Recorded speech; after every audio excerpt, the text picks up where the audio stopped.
The decision was taken after advice from cybersecurity experts. The country's Parliamentary Service Chief Executive said that TikTok will be banned on all devices with access to the parliamentary network. He said that the ban will come into force from the 31st of March. Now, the TikTok ban on government devices is over concerns that the app's parent company ByteDance could be giving user data such as browsing history and location to the Chinese government.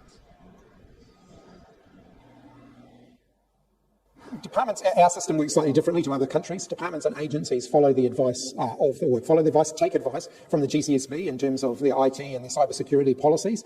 And we don't have a blanket across the public sector approach to this, which happens in other areas.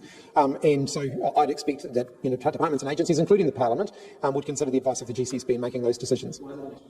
The announcement from New Zealand came hours after Britain enforced a similar ban. The UK's decision to ban TikTok on government phones comes after Prime Minister Rishi Sunak said that he is ready to take whatever steps are necessary in order to protect the UK's security.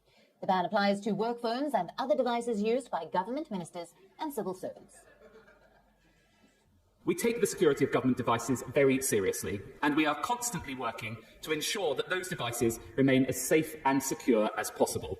And so, as part of that effort, I recently commissioned a review by our cybersecurity experts to assess the risks posed by certain third-party apps on government devices, and in particular, the installation and use of TikTok. Although many have welcomed the move, the deputy leader of the Labour Party has said the government was behind the curve. Today's announcement, Mr Deputy Speaker, feels like closing the stable door after the horse has bolted. If the Minister was serious about overhauling security at the Art of Government, why was this review limited only to the use of third-party apps on government devices? Why not a root and branch review of technology used by his colleagues? Because the reality is, this government's track record on upholding security at the heart of government is appalling. Earlier, TikTok said that any such moves by the UK would be disappointing. Now, according to TikTok, such moves are based on misplaced fears. The move to ban TikTok on government devices in the UK comes after similar orders were passed in the US and the EU. Last month, the US said that employees of federal agencies must delete TikTok from government phones. The European Union and Belgium also temporarily banned the app from employee phones. Earlier this week, Canada also joined the list and banned TikTok from government devices.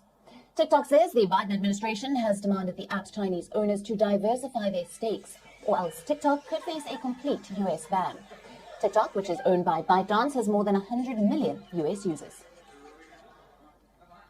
So, look, we've expressed concerns over China's potential use of software platforms that could endanger or threaten America's safety and their national security. So that is the president's concern. That is why we have called on Congress to take action. We see a bipartisan piece of legislation that you know that we are supporting. It's called the Restrict Act, as you all know and been covering. And so that's the president's main priority.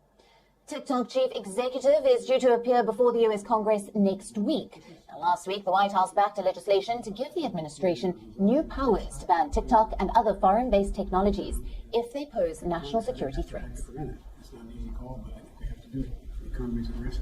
We're going to work together to fund, I hope, work together to fund the government, COVID and the war in Ukraine, controversial and consequential issues. And